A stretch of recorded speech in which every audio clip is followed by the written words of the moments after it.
예배는 성도의 특권인 동시에 의무입니다. 성도는 예배를 통해서 하나님의 임재를 경험하고 예배를 통해서 하나님의 말씀을 듣게 됩니다.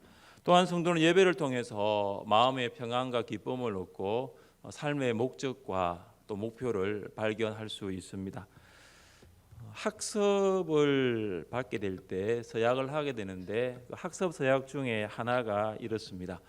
여러분은 주의를 거룩하게 지키며 교회의 예법을 배우며 세례를 받을 때까지 신앙생활에 힘쓸 것을 서약합니까? 주의를 거룩하게 지키겠다고 서약하면, 다시 말해서 주일 성수, 예배 자리를 지키겠다고 서약할 때 학습을 받는 것입니다. 주의를 지키겠다고 하는 것이 학습교인의 서약이라면 이미 세례를 받고 입교를 받아 세례교인이 된 성도는 당연히 주일 성수 예배의 자리를 지키는 것은 두말할 필요가 없을 것입니다. 사도 바울은 예배에서 남자 성도와 여자 성도가 지켜야 할 규례에 초점을 맞춥니다. 예배에서 그들이 가져야 할 올바른 태도를 말하고 있습니다. 남자 성도가 예배 시간에 가져야 할 태도가 무엇일까요? 남자 성도님들께서 8절을 함께 읽겠습니다. 8절입니다. 그러므로 각 처에서 남자들이 분노와 다툼이 없이 거룩한 손을 들어 기도하기를 원하노라. 아멘. 바울은 에베소 교회 남자 성도들에게 분노와 다툼이 없이 거룩한 손을 들어 기도할 것을 명령합니다. 바울은 남자 성도들에게 단순히 기도할 것을 명령한 것이 아니라 분노와 다툼이 없이라는 것을 덧붙이고 있습니다. 에베소 교회에서 성도와의 관계 속에서 분노와 다툼이 있었다라는 것을 생각할 수 있는 구절입니다. 당시 유대인들은 여전히 선민의식을 가지고 있었으므로 이방인들이 하나님의 은혜에 동참하는 것을 무척이나 배척했습니다. 유대인과 이방인의 관계가 좋지 못한 것입니다. 그래서 바울은 예수님 안에서 하나님의 자녀가 된 성도들에게 더 이상 분노와 다툼이라는 것이 존재해서는 안 된다는 것을 강조한 것입니다. 분노와 다툼이 없는 손이 거룩한 손입니다. 분노는 눈에 보이지 않는 내적인 것이고 손은 눈으로 볼 수 있는 외형적인 것입니다. 그런데 분노는 격렬한 싸움과 언쟁이라는 다툼을 불러일으킵니다. 분노 게이지가 상승하고 분노가 폭발하면 안색이 달라지고 목소리 톤이 올라가고 위아래가 없고 눈에 보이는 것은 아무것도 없게 되는 것입니다. 분노에서 다툼으로 이어지고 그 다툼은 범죄로 연결되는 것입니다. 다툼이 욕설로 변질되고 손으로 타인에게 상해를 입히거나 살인까지도 합니다. 처음에는 눈으로 볼 수 없었던 분노가 이제는 눈으로 볼 수 있는 범죄가 되는 것입니다. 결국 범죄는 분노에서 시작합니다. 바울이 에베소 교회 성도들에게 권면했습니다. 분을 내어도 죄를 짓지 말며 해가 지도록 분을 품지 말고 마귀에게 틈을 주지 말라. 바울은 분노와 죄를 구분합니다. 분노는 죄가 아닙니다. 그러나 분노는 죄를 지을 수 있는, 또한 범죄와 연결할 수 있는 개연성이 매우 큽니다. 하나님이 아벨의 예배를 받으시는 것을 본 가인은 분노했습니다. 몹시 안색이 불편했습니다. 마음이 불편했습니다. 하나님은 분노한 가인에게 이렇게 말합니다. 죄가 너를 원하나 너는 죄를 다스릴지니라. 분노가 너에게 죄를 짓도록 할 것인데 가인 너는 더 이상 분노하지 말고 죄를 다스릴 것을 말한 것입니다. 우리가 예수님을 믿고 구원받아 하나님의 자녀가 되었다고 하지만 분노와 다툼으로부터 언제 자유로울 수 있을까, 이런 생각을 종종 합니다. 마음을 후벼 파는 사람 앞에서도 분노하지 않을 수 있을까요? 엄청 스트레스를 주는 사람 앞에서도 화내지 않을 수 있을까요? 정말로 기대한 사람으로부터 돌아온 상처의 부메랑으로부터 마음을 지키는 것이 힘들 때가 많습니다. 오늘 이런 마음을 가지고 기도의 자리에 오셨습니까? 그렇다면 우리가 손을 들고 기도해도 그 기도에는 응답이 없습니다. 시편 성도의 고백을 들어보십시오. 내가 나의 마음에 제약을 품었더라면 주께서 듣지 아니하시리라. 우리의 마음에 분노와 다툼이 있으면 하나님은 우리에게 먼저 그 죄를 회개하라고 말씀하십니다. 분노와 다툼의 원인 제공자가 여러분이 아니라 다른 사람이라고 할지라도 여러분이 오늘 기도의 자리에 나왔다면 먼저 그 사람을 용서해야 합니다. 우리가 용서하는 마음을 갖지 않는다면 분노와 다툼은 결국 하나님과 우리 사이를 갈라놓게 할 것입니다. 우리는 개인 기도를 할 때에도 분노와 다툼이 없어야 하지만 다른 사람을 대신해서 기도를 드릴 때도 당연히 분노와 다툼이 없어야 합니다. 그렇지 않으면 기도 안에 원망과 탄원이 섞이기도 하기 때문입니다. 탄원과 원망이 섞인 기도를 드릴 때 하나님뿐만 아니라 함께 기도에 참여하고 있는 성도들도 아는 것입니다. 지금 저분이 다른 사람 때문에 저 사람 때문에 다른 사람이 고통하고 있는데 어떻게 저런 기도를 드릴 수 있을까? 하나님도 아시거니와 그 기도를 듣고 있는 성도들도 아는 것입니다. 대표 기도 가운데 타인과 공동체에 대한 불만과 불평이 들어간다면 하나님께로 향하고자 하는 성도의 마음을 닫게 할 수가 있습니다. 대표 기도자들은 3분 기도 시간을 지켜야 합니다. 대부분이 3분을 지키고 있는데 가끔씩 길게 하시는 분들이 있습니다. 너무 길게 하면 예배의 전체적인 조화가 깨어지기 쉽습니다. 3분보다 더 중요한 것은 대표 기도자들의 내면적인 태도입니다. 기도문은 준비되어 있는데 마음문은 닫혀 있습니다. 준비한 기도문은 읽어 내려가고 있는데 그 기도가 하나님의 보좌까지는 올라가지 않습니다. 기도 안에 성도와 공동체를 향한 간절함과 하나님을 만나고자 하는 갈망함이 없는 것입니다. 바울은 에베소 교회 남자 성도들이 거룩한 손을 들어 기도할 것을 명령합니다. 성경에 기록된 일반적인 기도 자세는 서서 손을 들고 손바닥을 하늘 위로 향하여 펴는 것입니다.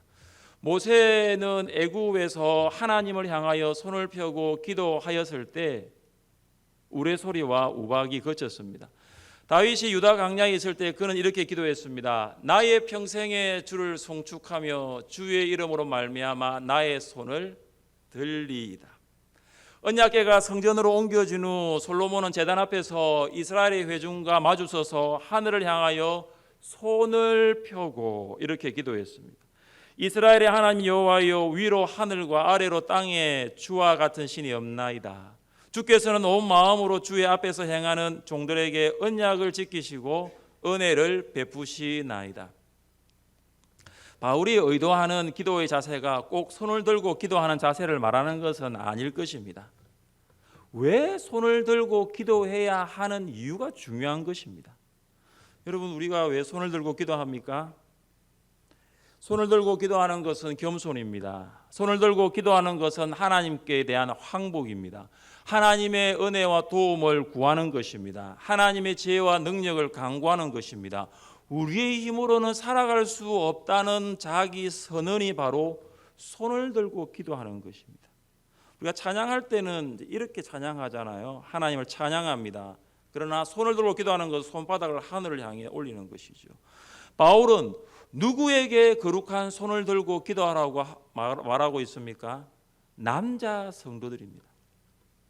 여러분, 남자 성도들이 손을 들고 기도하는 모습을 상상해 보셨습니까? 남자들은 남자 특유의 자존심이 있습니다. 절대 손 안 듭니다.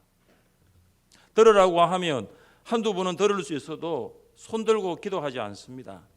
그러나 모세, 다윗, 솔로몬, 그들은 다 남자들이었습니다. 그들이 손을 들고 기도한 것은 그들 위에 뛰어나신 하나님만을 향한 겸손이었습니다.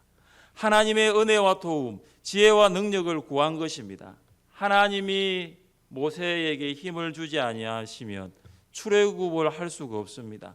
하나님이 다윗과 솔로몬에게 힘을 주지 아니하시면 이스라엘 나라를 통치할 수 없는 것을 그들이 이미 알았던 것입니다. 아버지들은 거룩한 손을 들어 아내와 자녀들을 위해 기도할 수 있기를 바랍니다. 아버지가 한 가정의 가장이지만 아버지 마음대로 그 집안을 이렇게 하라 저렇게 하라 할 수 없습니다. 왜냐하면 손을 들고 기도하는 아버지는 하나님이 그 가정에서 실질적인 가장이라는 것을 인정하고 있기 때문입니다. 남자 성도들은 손을 들고 성도들과 공동체를 위해 간구할 수 있어야 합니다. 장로와 집사와 성도들이 손을 들고 기도하는 것은 하나님이 이 교회의 주인이시고 하나님이 교회를 다스리시는 것을 인정하는 것입니다.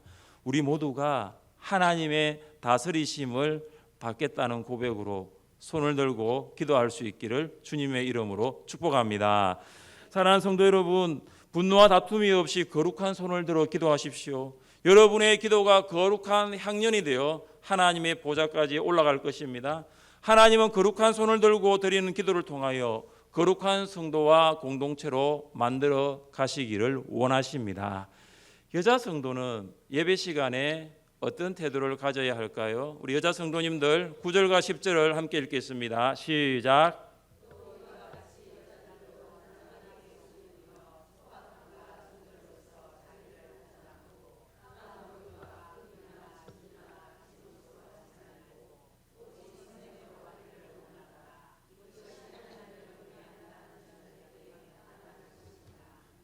아멘.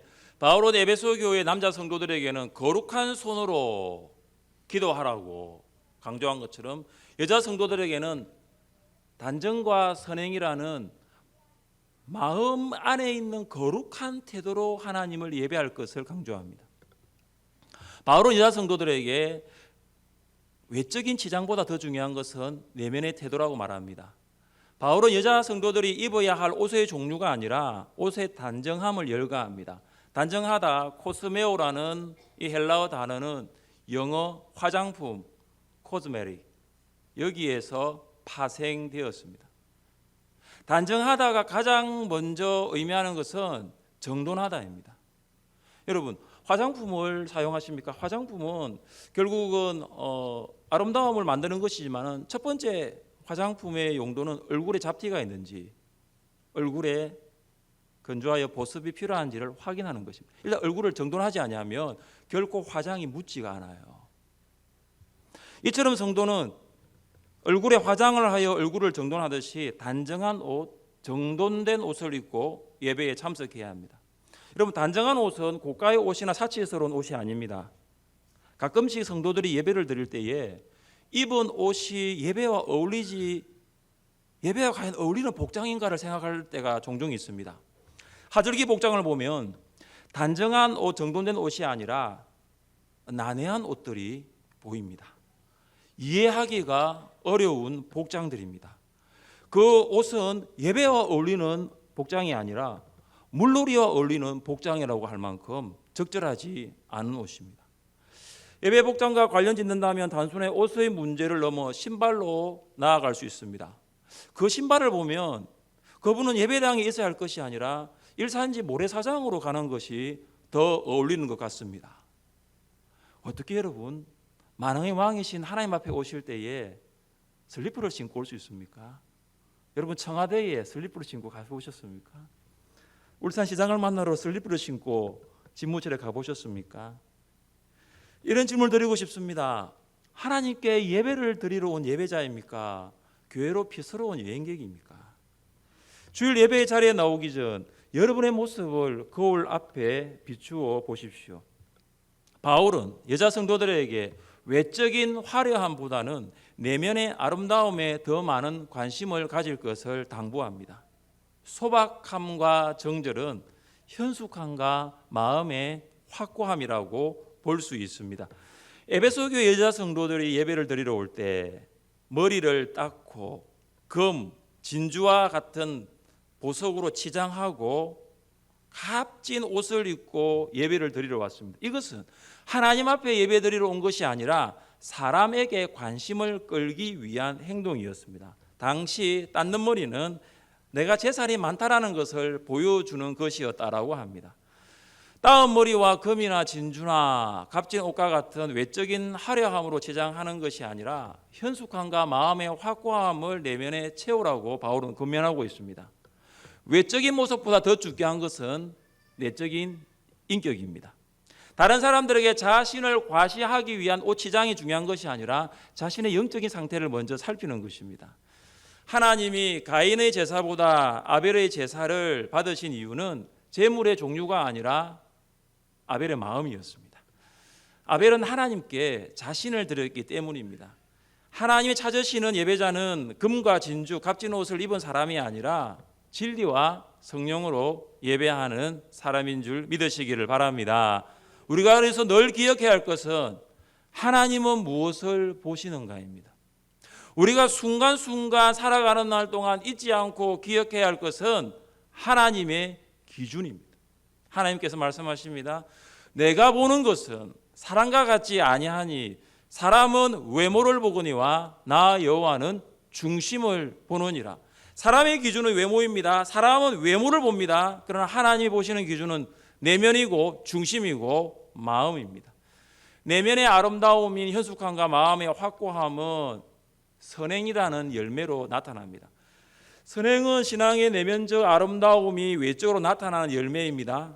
선행합시다 구호를 외치고 선행 캠페인이라는 이벤트를 하면 일회성 선행은 할 수 있을 것입니다. 그러나 살아가는 날 동안 계속해서 가난한 자들과 연약한 자들을 돌보는 것은 쉽지 않습니다. 소박함과 정절, 현숙함과 마음의 확고함을 가진 성도는 성령께서 부어주시는 하나님의 사랑이 있기에 이웃을 돌아보는 것이 매우 자연스럽습니다. 이것이 바로 하나님을 경외한다, 하나님을 예배한다라고 고백하는 성도들이 마땅히 해야 할 일입니다. 바울은 여자 성도가 가르치는 것과 남자를 주관하는 것을 금지하고 있습니다. 12절 말씀 함께 읽겠습니다. 여자가 가르치는 것과 남자를 주관하는 것을 허락하지 아니하노니 오직 조용할지니라. 우리 여자 성도님들이 12절을 읽으면서 어떻게 바울이 이런 심한 말을 할 수 있느냐라고 반문할 수 있겠습니다. 말이 안 되잖아요.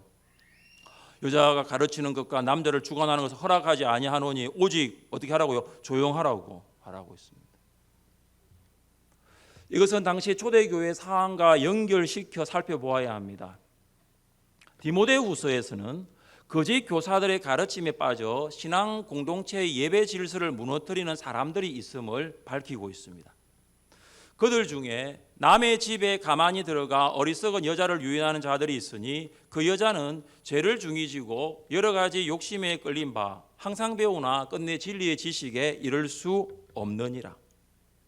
거짓 교사들이 에베소 교회의 여자 성도들 집에 들어갔어요. 들어가서 무엇을 가르쳤냐 하면은 바른 복음이 아니라 다른 복음을 가르쳤습니다. 이 거짓 교사들로부터 다른 복음을 배운 여자 성도들이 퇴근하고 난 다음에 남편들에게 그걸 가르친 거예요. 그러니까 성경은 분명히 남편의 건의에 복종하라고 했는데 남편의 건의에 도전장을 내민 것이죠. 게다가 집만 이렇게 엉망으로 만든 것이 아니라 그 여자 성도들이 교회로 들어왔습니다. 교회로 들어와가지고 다른 복음을 가르치면서 하나님 앞에 드리는 이 공예배가 매우 혼란에 빠졌습니다. 예배라는 질서가, 예배의 질서가 완전히 깨어지게 되었습니다.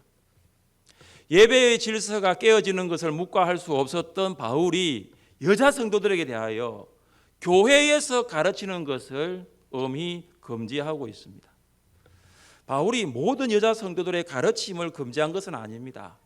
브리스길라는 학문을 많이 습득하고 박식했던 아볼로의 성경 교사였습니다. 디모데는 외조모 로이스와 어머니 유니게로부터 신앙 교육을 받았습니다. 여자 성도들은 가정에서나 주일학교에서 성경을 가르치는 일을 계속해서 해야 합니다. 사랑하는 성도 여러분, 여러분의 가정에서 신앙 교육을 책임지고 있는 사람은 남편입니까? 아내입니까? 자, 우리 남자 성도님들, 자, 여러분이 가정에서 신앙 교육을 책임지고 있습니까? 우리 여자 성도님들, 여러분이 가정에서 자녀들의 신앙 교육을 책임지고 있습니까? 남자입니까? 여자입니까? 각자 마음속으로 대답하시기 바랍니다. 우리 교회 주일학교를 책임지는 교사는 남자 성도일까요? 여자 성도일까요? 하늘샘교회 주일학교 교사의 5분의 4 이상이 여자 성도입니다. 그래서 이 말씀처럼 여자는 가르치는 것을 허락하지 아니하노니 이렇게 돼버리면 다음 주부터 40명 여자 성도님은 그냥 교사에서 빠지고 11명의 남자 성도님만 주일학교 아이들 가르치게 되는 낭패가 생기게 되는 것이죠. 여자 성도가 주일학교 없으면 주일학교는 되지 않습니다. 바울이 여자 성도들에게 교회에서 가르치지 말라고 말한 것은 그들이 거짓 교사의 가르침을 받아 교회로 들어와서 교회를 혼란에 빠뜨렸기 때문입니다. 이것은 여자 성도들뿐만 아니라 남자 성도들도 마찬가지입니다. 남자라 하더라도 그들이 거짓 가르침에 빠져 교회 예배 질서를 무너뜨린다면 남자들도 단호하게 가르치는 것을 금지해야 합니다. 성도와 교회의 거룩함을 유지하기 위해서는 결코 거짓 가르침은 용납되어서는 안 되는 것입니다. 사랑하는 성도 여러분, 우리는 오늘 말씀을 통하여 에베소 교회를 향한 바울의 마음을 볼 수 있어야 합니다. 바울이 얼마나 교회를 사랑하고 있는지, 주의 몸된 교회를 바울이 얼마나 건강하게 세워나가기 위하여 그 안에 거룩한 열망이 있는지를 우리는 볼 수 있어야 합니다. 교회에 지체된 우리가 성도로서 예배의 질서를 온전히 세우기 위하여 남자는 남자로서, 여자는 여자로서, 교회의 각 지체로서 무엇을 실천해야 할 것인가 우리는 알게 되었을 것입니다. 예배 안에서 마땅한 것을 행하십시오. 우리 남자 성도님들, 손드는 것이 부끄러운 것이 아니에요. 하나님을 주인으로 인정하지 않는 것이 부끄러운 것입니다. 그래서 가정에서 여러분이 가장 먼저가 아니라 여러분 위에 하나님이 계신 거예요. 아내를 여러분 마음대로 할 수 없고 자녀를 여러분 마음대로 할 수 없어요. 손을 들고 기도한다는 것은 하나님이 여러분 위에 가장이라는 거예요. 우리 여자 성도님들, 물론 아름다움을 나타내는 것은 여자의 고유의 특권이라 볼 수 있지만 교회에서는 외적인 아름보다 더 중요한 것은 내적인 아름다움이에요. 하나님 앞에서 단정하시고 그 단정함이 선행으로 나타날 때에 교회는 더 건강하게 세워질 것입니다. 예배 안에서 마땅한 것을 행하십시오. 그래야 우리 모두가 예배의 질서를 온전히 세워나갈 수 있기를 주님의 이름으로 축복합니다. 함께 찬양하겠습니다.